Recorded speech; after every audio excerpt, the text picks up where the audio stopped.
prediction basically said about what they were expecting out of North America. Um, it's just tough, you know. You got this freaking Nyx assassin that's got to do so much on Flea. But if there is a person that I believe in to make a lot happen with the little, it's going to be Flea. This guy's he's a freaking legend. Wouldn't you agree? Yeah, Flea's a great player. All the teams he's played on, he's usually been like the standout performer. He's been a little more greedy than a lot of your position fours. Takes a lot of farm, but he does a lot with it. So I don't blame him. As far as like this match goes, like the only thing that I'm worried about for Undying is this mid lane. If S can punish this morph mid with this TA, then Black and Yellow could get a nice snowball running where TA has a lot of traps on the map. She gets her early Dragonlance, Deso, and Blink Dagger, and I'm sure you've seen it before, but TAs can like 1v5 a game if all the conditions are met. And I'm just a little worried about Bryle and his laning stage, but if he outplays them, then it's going to be rough for Black and Yellow, I believe. Yeah, no, definitely. You know, and it's interesting too, right? Because like I think that there's this situation where just to go back again to like the stories of some of these players. Obviously, you've got a very storied career across these as the shishas are coming in. I'm gonna lose my mind this series, by the way. I swear. I'm trying to have this like this touching moment where I'm talking about Flea for a second. Everybody's shishing me. So I did an interview with him earlier this year, and he was talking about the fact that like I think it was across 2 or 3 separate internationals he had gotten second place by 1 game. It was like 3 times in a row or something like that through TI9, TI8, TI7. And it was knocked out by multiple different people across multiple different regions. And it was always just like 1 game away. It's absolutely crazy the way that I think that there's a couple of different players that have been like that, where it's like they've been around for so long and they've been like on the precipice. And well, now looking for first blood. Arrow going to connect there. Saberlight starting to drop down low. And can they get the kill? Oh, he's underneath the tower, but Saberlight will not be first blood. Instead, it's Yamsun that falls. Oh my gosh. Yeah, that is... Dude, the tower regen. Well, Yamsun didn't have to suicide there. Like, that was so unnecessary. Yeah. Maybe a little bit of nerves coming in there, but they would have easily got that first blood if he contributed 1 right click, you know, like, right. I don't think it mattered. They had 5 stacks of poison on him, so he was going to take down, but yeah, remember I talked about that mid matchup. Now Bryle's got first blood. So that's worst case scenario, because I feel like this mid matchup was super important for this game. Totally. Yeah, it's potentially going to be a bit problematic here. And already, let's get a deny there to start off. So that's what you want to be seeing. We'll see if he's going to be able to sort of make up for the problems of the Ursa dying to him early on here. But at least Yamsun back up in the lane against Saberlight. And this is hopefully we want for it. Do you normally try and take Earthshock first, or was that just for that first blood that he had to go for it? If you can't secure range creep, sometimes we'll get Earthshock, but generally speaking, I personally don't like getting it. It's not a big deal one way or another, but it just makes it a little harder to CS because Ursa's base damage is really low without the Fury swipes, but we'll see if his CS suffers because of it. If not, it's no big deal. Okay. Jube's pain trains on him. God, right on top. Moon there, ready to chase down. He's gonna suicide. Does he do the ring around the Rosie, or is he just gonna go straight for it now? Roche takes the kill. So that one will be fine, as Moon already picking up that Blightstone. So when Phoenix comes back, the 1 armor going to be brought down that much further, even though he does have the Ring of Protection. So could be a bit annoying. And, well, at least out of the early goings, you can see things not looking too bad mid and bottom side. Tomato and Dubu able to keep themselves pretty topped off in terms of CS, forcing back the Zhu. You talked about this being a tough matchup, and only 1 CS so far for him. Does it get any better later? Not really, because like he's playing versus 2 range trios that are going to keep harassing him, and unfortunately, he got poison attack level 1, so that really affected his CS like quite a lot. And Tomato's actually got 5 stacks on him, and he did not use his port. In some trouble? Zero got pathinged. Oh, no. Chase tries to get the slowdown. Tomato should notice there as well. He's tagged up as Depressed Kid Fan, who I believe was is it Empire player that came second through the Eastern European qualifiers, I'm pretty sure. I am And not sure, but I know he's European. I've seen him play pubs, but I okay, don't know how he placed. But yeah, this bottom lane, his CS is bad because most Vipers get Nether Toxin level 1. Just shove in the lane, get most of CS. But because of that first blood attempt, he went for the poison attack, and that really messed with his lane, and he didn't even get the first blood. So back to that point of, he got the kill on Axe, but not the first blood, and it went to the Morph. Not only does it affect mid lane, it now affects their off lane. right. Yeah, struggling.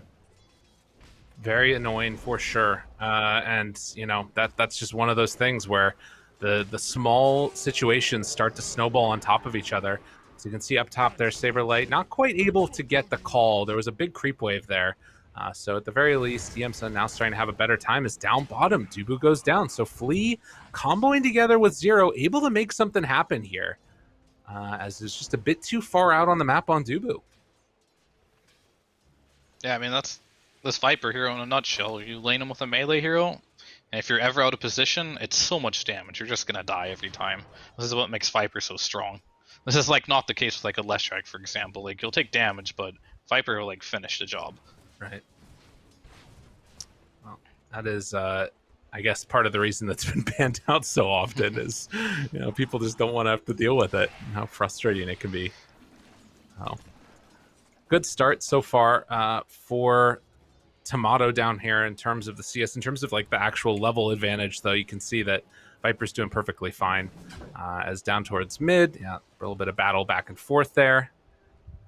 They are doing perfectly okay. Neither of them really pulling that much further ahead of the other one. Zero down bottom, as well as the stun now onto Dubu. Back and forth they go, trying to find the finish onto the Viper, but able to fog him outside of that vision. And another kill on this AA. Yeah, it's really good. Zero right now is not healthy at all, so he needs to top himself off if he wants to continue to lane here. Meanwhile, or he might die. yeah, right. A little worried about him there. I mean, Yamson's super He's actually farmed. got him. Wait, Zero. Oh, able to live. 5 HP. I think he should just run into the tower there and just die, to be honest. Get a free TP. Right? But, it's fine. Flea's going to be like, yeah, go take the long path back. I don't mind. Yeah. I'll take all the CS. Everything's fine here, surely. Wow. So you can just do a neutral camp 2 on the way if you want. Yeah, true. I mean, that's looking pretty good right now, actually. Like, again, they're not getting that many creeps, but they're killing heroes. So 4-1 start, certainly not bad. And at the same time, Saberlight pulls the creep wave over afterwards, and they're taking this stack. Damn, dude. That was 2 huge stacks that Saberlight just took. He got so much gold from that. Yeah, he really did. They're just like, they gave up on top lane because Yamson already has a Morbid Mask up there, so he can't be messed with anymore. Not really. So they're just gonna outfarm him by doing this, and this is one of the reasons why Axe and Centaur were so popular in the offlane. Timbersaw too. If you want, you can just farm. Oh, Flea has found a way to block the Ancients and all these stacks as well. Right. And this might be something that TA can look at later. And maybe a way to come in and try and contest those, sneak them away from them. I mean, Esk is going to have to be careful because there's definitely still ways for them to kill this TA if she steps just a bit too far outside of her comfort zone. But likewise, the Viper, we've already seen them punish multiple times with this hero too. So it's just going to come down to who rotates and when. Zero. There's not going to be much rotation from Black and Yellow, I'll tell you that much. Viper's a hero that wants to kind of just sit in lane. Right. So he has his items. T8, the same. And Ursa, also not known for his rotations. So, going to be very static laning stage, and he'll probably just trading farm. And this feels good for Axe, because normally when you do this, you're kind of afraid of the mid laner coming by to kill you. Some Lesh mid is going to walk by and make you feed twice, but he's fearless against this TA mid, so he's going to get really farmed. Yeah, this is a big Saberlight game. And I think that this is the full Vanguard along with Raindrops and a Windlace coming out to him, all on the Courier. So he is very fast, already working towards that Blink Dagger afterwards. We'll see what his timing ends up being on it. But could also go back to take the stacks if he wants to over there on the triangle. I mean, it's pretty far away. He might probably just wants to farm their entire jungle. Yeah, I mean, this is way more pressure. If he ever goes back for the stacks, like, they would start getting pressured on the top lane, and Right. he won't be able to make a play like he's making now, where he can just run at the mid lane, so... Wants to stay in aggressive position. I don't know what their plan is here exactly. Are they just going to dive the TA? Oh, they're going to take the other stacks. Oh, they saw those stacks, and they're going to go for those now. Very interesting. Oh, Jubei, no. Arrow comes out, the call, and the dunk afterwards. Very nicely played. Oh, my God, my dog this hurts. This is next level. Dude, this is so much freaking gold coming in. Look at this. And it's also at the timing where they get the next tier of items up. Oh, man.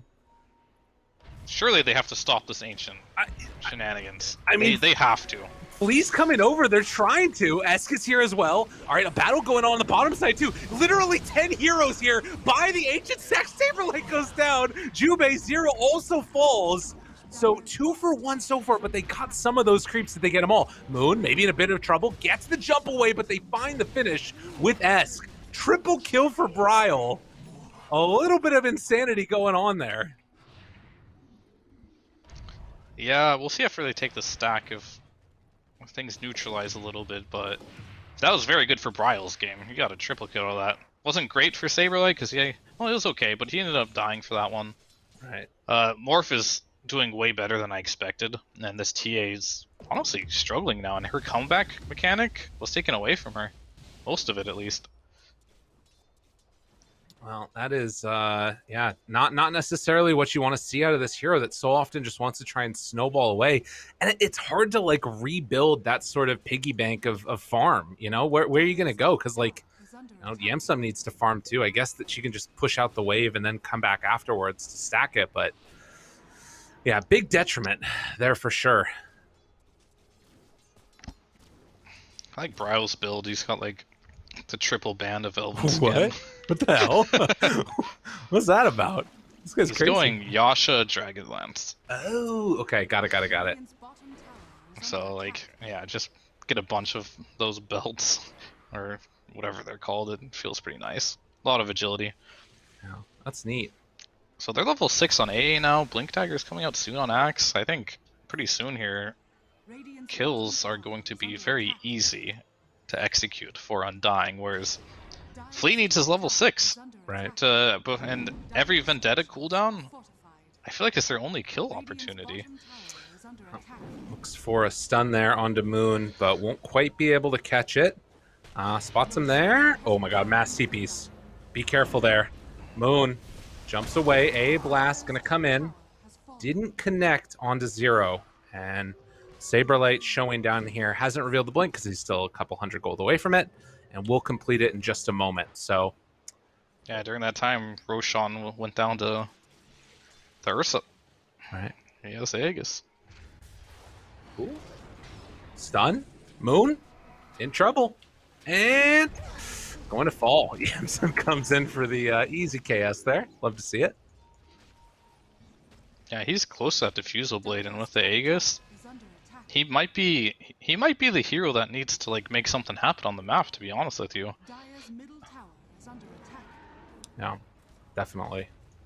And they're gonna try mid here, see if they can get Tomato without him realizing it, but they got a sentry down. Spots it, goes for the straight up stun though. Saberlight, thinking about a call, finally gets it now, but the waveform through Bryle finds the finish. Jubei takes a lot of damage from that one. Moon thinks about chasing, but calls it off. So that was not the Vendetta play that they wanted.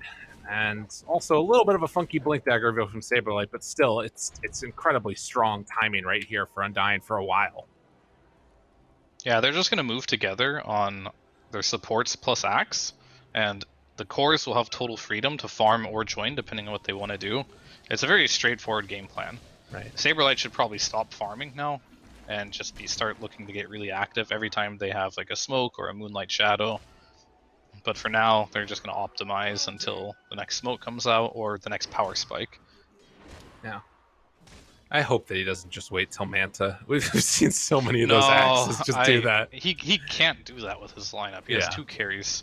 Yeah. You can afford to do that if you have like the Ember mid or the Void Spirit mid or the Puck mid, Right. but if you have a Morph mid, I don't think you can be that greedy. Well, he's going for phase boots next, so a little bit more of that mobility along the lines as well.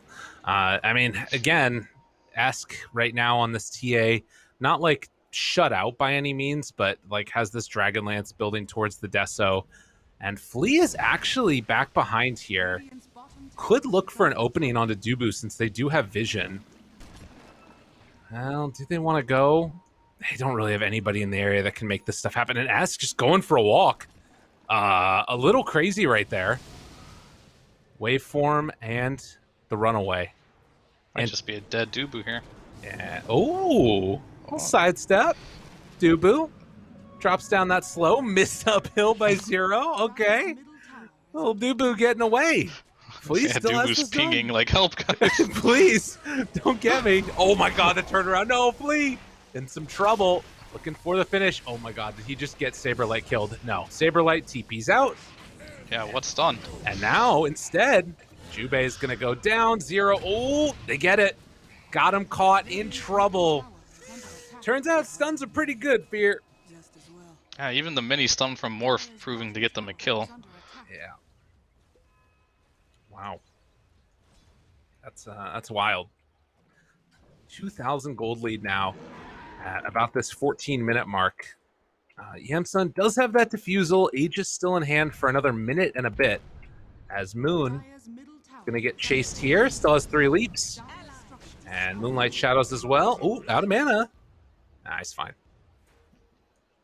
In the meantime, they're taking mid. Good play from Undying. Yeah, I don't think Flea understands like how perfectly he has to play this game for them to be able to get kills. He's kind of like throwing his stuns out and they're still chasing after they miss. Right.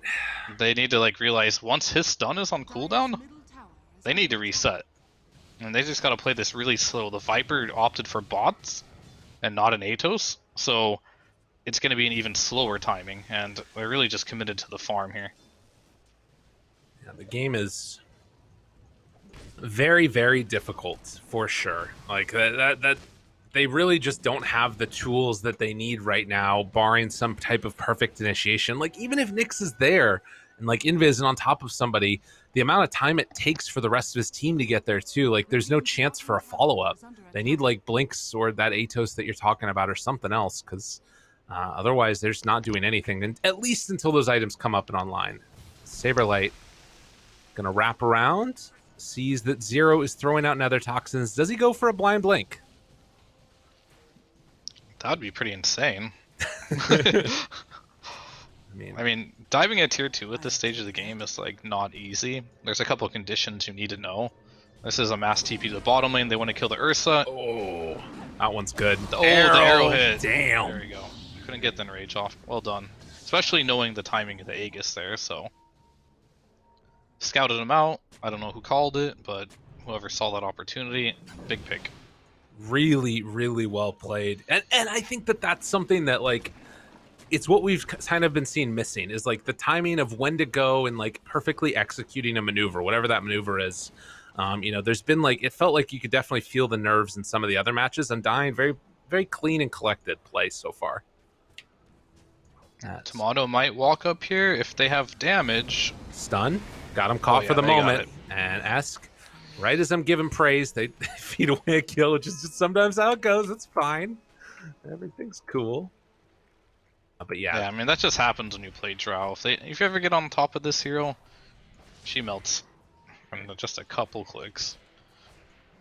So yeah, the next timing, I do hope this Viper, I guess I'm gonna go check right now, finishes this Atos, or at least he has nothing queued up. I don't know what he plans on getting, but I want to see Blink Daggers on the Ursa. Oh, they're going on Ursa bottom, or Saberlight's being gone on, one or the other, but nothing much happening there. Yeah. I'd like to see Blink Daggers on both the TA and the Ursa, and an Atos on the Viper, and then now all of a sudden they have tools to get kills. Otherwise, they're just going to keep walking it off, and this game's going to feel a little awkward for them for some time. Right. Nobody's showing mid there. Brile will reveal coming out of the smoke. So they're playing right now just with Dubu and Saberlight as they try and head up to the north. They're going to run into Esk and Flea, just passing barely by each other. This is a great hit onto Brile. Tries to take him down and dead. Oh, what a huge play. And the timing of that was just like so inopportune for Undying. They might be able to get a little bit of retribution here, though. The silence out onto both. TA dead. Can they find any more? Zero. Well, Saberlight does the OP thing and just TP's out again. Yeah, just TP on front of 3 heroes. It's fine. Right. He saw Nick's use of stun. This man needs a refresher. All right. Yeah, I mean, Ursa's going S and Y. Yeah. I mean, it's a fine item on Ursa, but I don't know, I'll keep harping on it, but I really just want them to get some gap close, as you can see. Like, if Ursa has a blink there and blinks on the axe while he's TPing out, he can actually kill him, but he's never going to walk up and kill him in a situation like this. Well, there is going to be the Atos soon for the Viper, queuing it up. He's, what, about 700 gold away at this point. So that will be something. Also, Roche, very quick respawn here, just about 10 seconds before it's back up. And that could be an opportunity for Ursa to try and go in and take it again. Obviously, sneaking that Roche really early on there means that the second Roche timing will come that much quicker. Unfortunately, that's like around the timing where Undying are very strong and Black and Yellow kind of aren't. So I don't know. Yeah. I mean, right now, Flea he's got 2 great pickoffs in a row, which is like helping them so much, both on course, right? They killed the Drow, then he killed the Morphling. So if he continues to get these picks like this, that might create an opening for them to get this next Roche. And the next Roche has a shard, and as all Ursa players know, that shard is OP on Ursa. Yeah, so you get that second Aegis, you get that Roche, and then all of a sudden you're jumping on Dubu, and Dubu's like, my spells don't last any duration versus this, because like if you ever Ice Blast him while in Rage, it reduces it by a lot. Same with his Q, and it just will be so hard for Dubu to play this game if he gets on top of him. Yeah. Same goes for Axe. You know, the status resistance, it's no joke in a game like this. It's very strong. Yeah, you mean the call is like it just does nothing. It does not last long enough at all. Especially with S and Y, right? He's gonna have S and Y and Enrage. It's like they're gonna have a hard time dealing with that. But the condition is this: they do need to get the second Roche, and it's really gonna be up to Flea, and he's been doing a great job so far to find another opening to give him that map positioning so they can do it. Or there's just gonna have to be like some YOLO Roche smoke, which I don't think Undying will let that happen. Right. You'd hope not, at the very least. You know, it's interesting. I'm trying to remember the mechanic. It is that if you get called by Axe, you can't enrage, right? If you get Ags, because it's like it counts as a taunt silency thing or something. Yeah, that's like Legion and Axe. I don't think you can use the Ags. Right. Because it is a taunt silence you for some unknown reason. Dude. But they're doing this. They're doing Oh my god, you caster cursed him. You caster cursed him again. Oh, you're a natural. Dude, they just get it. Nope. I mean, it's just so fast. Like Dubu should just had that thing down at all times, right? But he probably feels bad about that. But there it is, another Aegis and a shard, dude, and a cheese. So the cheese not super effective versus AA if you get the burst, but if you don't burst them within the A blast, then that could be big. All right. And advantage goes to Black and Yellow now. Big, huge swing there. Like, they now have the 2 top net worths in the game. Viper's still a bit behind, but, you know, Viper's just going to Viper things. And he does have the Atos now, so they've kind of got some of these. I mean, this is a big timing for them. Do they have vision? Oh, who are they going to find? They're going to dodge Moon, who throws out the arrow to the side. Flea leading the charge. He's going to find Tomato right there, but can they burst him? Atos down. Force staff to the low ground. Oh, what a play. And then being able to use the marksmanship from the low ground. Stun afterwards. Big Ice Blast connecting onto all of them. The Supernova afterwards, though, they kill the Drow. Moon gonna miss there on the stun. That would have been a huge Axe call, but they couldn't get it in time. And now Black and Yellow thinking about a turnaround there. Get the taunt, the chase down. Zero almost dead. Will he survive for the moment at the very least? But they managed to kill off the Axe. So a trade of offlaners. Now Yamsun trying to chase down Brile here. They did manage to get the cold feet proc onto Esk, but Morph will escape. A 3 for 3. I mean, I like the idea from Tomato, but unfortunately his choice to use his E from the low ground there actually got him killed. Yeah. Because Flea got off the Carapace and stun from the high ground to the low ground. Then Viper just did the rest of the damage there. But yeah, net worth didn't really change that much after that engagement. But still, the fact that black and yellow are doing so well. Flea has a blink dagger now going into the Yules. I'm glad he didn't go for the Aghanim's build, knowing that he has to get in there first. Right. So he doesn't want to sit in the back and cast a spell. He's going for a Yules too, going for more catch. Black and yellow, they're looking pretty good right now. And you know, Jubei, his egg that he got up on that high ground was just superb too, right? Like, yeah, that was so like clutch for them to be able to get that one. It meant that the team fight just looked super weird, and Axe couldn't get the call to interrupt all this stuff. So, very impressive performance all around from Black and Yellow, and they're showing, you know, give these guys an even draft. You got a game on your hands. Saberlight coming in to tank the jump. Dubu gets the Ice Blast off, but Saberlight, he's just going to feed away his life as well. Yamsa tipping him as he's killing him. This guy has absolutely zero chill. Unreal. Dude, it's happening, Fear. yeah. I mean, right now it's like I'm trying to figure out this Morph's purpose right now in this game, and it looks like a really hard Morph game now. Like playing versus TA, because Morph is like a bursting type hero. They don't really have an Ags combo. However, the lineup from Undying, since Bryo. Alright, looks like they're just playing with him. I mean, they've got heroes on the other side. Yeah, he's gonna have to TP here. He's dead. Brian. Oh, God. All right, I spoke too soon. Now I cast a curse. Dang it. But that's fine still. Good play there by Bryle to know the limits of his hero and get himself out of dodge. That was very well played. Moon also trying to slow him down a little bit there. Tomato punching now into the Ursa. Nice catch. Brings the M-Sun down low, and we'll lose that Aegis. Round 2, though. Do we have anything? They can't lose Flea. Oh, nice play there. Now they need to get out, but can they? In some trouble. The egg gonna get popped up on the high ground, and they destroy him. Yimsen's down. Egg is dead. Black and yellow. It was looking good for a moment, but now the taunt pullback onto both. Esk left alone. BKB tries to escape, will be able to, but a great turnaround fight from Undying. Yeah, I was about to say as well, like, the thing about their lineup right now is if they win one team fight, the bonus marksmanship works on Morphling too, so they can actually shred buildings really quickly the longer this game goes on. So it's going to be one of those games where Undying's never really out of it if they get that one team fight, because like they can just throw them right totally at some point in the game. So you just see the damage is plentiful, and this egg is so easy to kill. They have Mirana and Shroud, so like being able to egg in this game is not going to be reliable, especially because they don't really have any stuns to protect it. Well, and it was pretty hard game for Jubei. True. I mean, that last fight that we saw before that one was like the perfect situation for him being able to get on the high ground while other stuff was happening. But it does show, like, you know, in a way, Black and Yellow, they knew what they needed to do, right?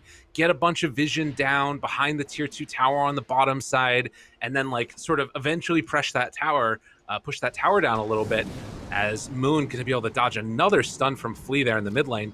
But they kind of just like went a little bit too big for their britches there. Were able to, you know, start the fight early. It got messy, and they pulled them out of position. Very impressive. Now they're ready to go again. 5-man smoke, but they didn't clear that one creep. So we'll see how much they're paying attention to that. But when 5 heroes go off the map and creeps are pushing into your tier 2, your spider senses should tingle just a little bit. And Yamson's going to back away here, it looks like. So now I feel like we're in this weird position where like we're not in late game Dota yet, but it's about to be third Roche in the next couple of minutes. How do you see both of these teams sort of dealing with each other as we get to the later stages? Do Black and Yellow have the tools that they need to deal with the Undying draft? They do. They just need to get on top of the Drow. Like, that's like super important, because this Ursa is going to get kited if he doesn't jump this Drow, as you saw last fight. And he is an agility hero with high armor, so is Viper, so is TA. So the marksmanship, if no one's on top of it and it's going off, she will kill all their cores very quickly. Right. 3 agility cores for Drow. And again, reason you're talking about that is the marksmanship piercing through the base armor that they is the main source of their armor through it. So yeah, really difficult to deal with. And you can see that Tomato now just beating away at this tier 2 tower in the mid lane.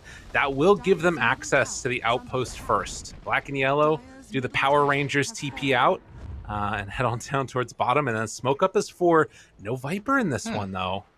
He has bots. This is a very interesting move. I actually like this a lot. They might catch him off guard. That's Tomato they found. He has BKB, though, so as usual, he needs to stun first. Oh, he used his force staff to get in. S tries to chase, tries to jump. Flea stand right on top, but the call from Saberlight. Oh, trying to blow him up. There's the egg. They turn onto it. It's going to get exploded. Ask down low, dead. They take down Moon, but it's already 2 dead, and one of them a core, and Yemsa now getting kited, getting burned. Flea has to try and save his buddy, but no such luck. Blink Dagger canceled. Gotta throw out that stun to try and get away, but Flea also will fall. Black and yellow is a good idea, but wasn't quite executed the way they needed it to be. Yeah, I mean, that was actually a really impressive move. Like, that's not very common. Right. Like, they knew that they were in the triangle. They had the tier 1 bottom. They were all top, and they mass TP'd the bottom lane to smoke and, like, surprise them. And honestly, it almost worked. Just, Flea has to be the one that starts every engagement. Right. Like, they were able to get off that BKB because I think Ursa went first, right? And, yeah, Drow barely got out, and Saberlight got them all clumped up, and they were able to turn the fight. Good idea. I'm sad that didn't work, because I thought that was kind of like a next level play, but it just happens. Sometimes the next level play is just not enough. They're on a whole nother level. That's how it goes. As, well, Roche, 1 minute and 30 away from respawning now. And Undying already taking over this area. They've claimed that outpost. This is going to be the easier fight for them, at least in terms of like the area control that they're maintaining, it feels like. But Flea's searching again. I mean, I guess that Black and Yellow not being able to like take down this bottom tower has really been frustrating, I'm sure, for them. This Flea? Yeah, they see full arrow. Oh, no, that's Black and Yellow's wards. Never mind. So they don't see him. But Flea's just like, he's not really going to do anything up here because he has no team. Right. He's kind of like a walking observer ward. Yeah, keeping an eye on things. Does have Vendetta back up again in a few here. This is a morph illusion. We'll see if they can get them to commit onto this. No, just they know it's an illusion. All right. Still take that one down. Yeah, I mean, Zero's job down here is just to keep the equilibrium in their team's favor while having his boots of travel ready. During this time, this will give an opportunity for Black and Yellow, if they want to smoke up and contest Undying, and which they will have to do when Roche gets closer to spawning. Otherwise, I think if an Aegis goes on Undying, third Roche could be very difficult to deal with if they put that on top of their Drow. Well, you talked previously in a series that we cast together about Phoenix, you know, getting this Aghanims and then kind of griefing your team with it potentially. And yeah, this seems like a griefy game to me. It's looking a little scary, if we're honest. He actually almost has it. He's only, what, 200 gold away, has the gold for it now if he wants, but they were underneath this ward, scouted it. Saberlight misses the call. Now BKB out, backs away, Ice Blast off the mark. What else do they have left in the tank? S gets the blink away. So that's BKB down on Saberlight. There's an opportunity. And Ice Blast. Yeah. Little bit of, was that a blind call? So that would make sense why it missed, but also very manly attempt if that was the case. But there is this is a fast smoke right after, no BKB, no Ice Blast. Flea looking for that opening. Get the Ravage. They're all grouped together, looking for the jump, wants to go, they're all together. Big Impale hits on the 4. Holy moly, take him down.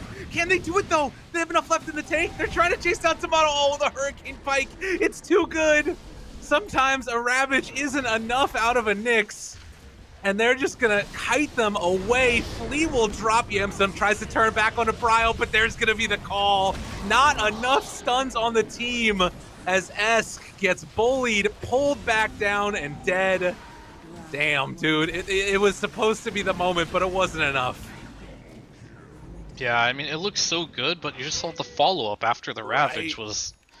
What was the... There is no, like, additional stun, right? So, like, Oh, they just got off their BKBs after, they got their Hurricane Pikes off on both Morphling and Drow, and at that point, they got their distance again, and that was it. dude, somebody buy a meteor hammer. Like, I mean, how much more do you want Flea to do? He needs a Meteor Hammer too, huh? Right. I mean, I don't know, maybe Jubei or something. Somebody needs it. Honestly, I would have not minded the Meteor Hammer on Phoenix Yeah. this particular game. Oof. But like, it's just probably, It's so hard. I don't know, like playing Phoenix versus AA seems to like be a little Oh no. difficult. True. Saberlight catches Flea again. We'll go into Vendetta form and back out of there. But 15,000 gold lead after that one fight. And, oh, they got Roche. I didn't even notice. Yeah. That's a rough one. Dang, dude. Unbelievable. Oh, and was it Ags for Bryle, too? Yeah, so he gets a huge injection of gold now. Yep, they got the Axe instead of the Refresher. Which honestly wouldn't have been that good for their team. There's no really big spells, so... Well, Aghanim's axe, Berserker's Call, applies Battle Hunger, and it reduces... it reduces the 7 armor per affected target. I mean, I don't know if Bryle... I guess he has Aegis, he can get in there with it. Yeah. Seems okay. Well, it's interesting, for sure. Waveform into Call. Yo, I mean, it's just regular Battle Hunger now, right? So it's like all of these Battle Hungers are getting -7 armor onto them. Dude. Yeah. I mean, I'm not super impressed by it, but it's something. He got it off Roche, right? Who cares? That's great. Free. Good stun again, but the call comes afterwards. The M-Stun wants to blow somebody up, but they get the Force Staff away. Aegis in tow, good save with the Phoenix Egg, but the problem is you both just die in the end. Bryle will get the Force Staff living. Triple kill for Tomato. Pretty game from Undying, taking maximum advantage of the weaknesses in the black and yellow draft. Very, very good stuff from Undying. Yeah, at this point, like, they've hit the timing where they have Drow and Morph in your base, and just look at these buildings. Bye-bye. Yeah, they get Throne's probably next. so quickly. So, you know, a rotation back towards bottom. Undying, you know, you love to see a lot of what's the right word there? Stick-to-itedness, something along those lines. They're staying together. They're not overextending. They're gonna dot their I's, cross their T's, take this tier 2 tower, and head down bottom to get megas. No need to dive and then end up losing the game off of it. Yeah, this game is like pretty straightforward for them now. They just need to walk down every lane, just have Drow and Morph hit it. And for black and yellow, they're doing exactly what they need to do. They need to not let that happen. Right. So they need to find a way to get a fight before they get in their base. One last hurrah potentially here from black and yellow, hoping to find somebody. They're doing the big old wraparound. Drow illusion does show. Do they realize it? Yeah, they should realize this is an illusion now. Or maybe, you know, maybe they just want to go farm jungle together as a team. There's creeps hitting their tier 4 towers. It's tough. I mean, I really respect like the innovative like pathing they've been taking this game to like try to get the team fights. Right. But They're smoke Undying right now. is not gonna budge. They're not gonna do what they did last time and just stray from the area they need to be in. They know where exactly black and yellow has to be. Yeah. They scan, and now they're gonna smoke up, and they all jump onto the Drow illusion. Oof, oof, oof. Undying looking to catch a straggler, and who's it gonna be? Yamsun gets him with the call, is going to fall.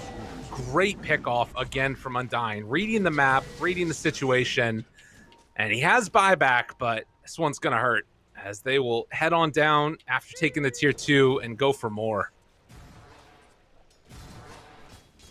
Force jump call, a little bit off the mark there. Flea not going to get caught by it, but black and yellow staying through to the bitter end. They buy back now on Ursa. Gonna see if they can take one more fight. Right now, the Blink Dagger being broken by Flea, but The racks are falling, and Waveform just explodes Jubei. Nothing left in the tank for him. Zero almost goes down. He's able to survive through by the skin of his teeth, but as Yemsun actually dies also, that's going to be a dieback. That's going to be the GG. Impressive showing from Undying in this game number 1. This is the team that we're all hoping to see. Yeah, I mean, I was also impressed by Black and Yellow with the resources they had. They did more than I expected them to do, so kudos.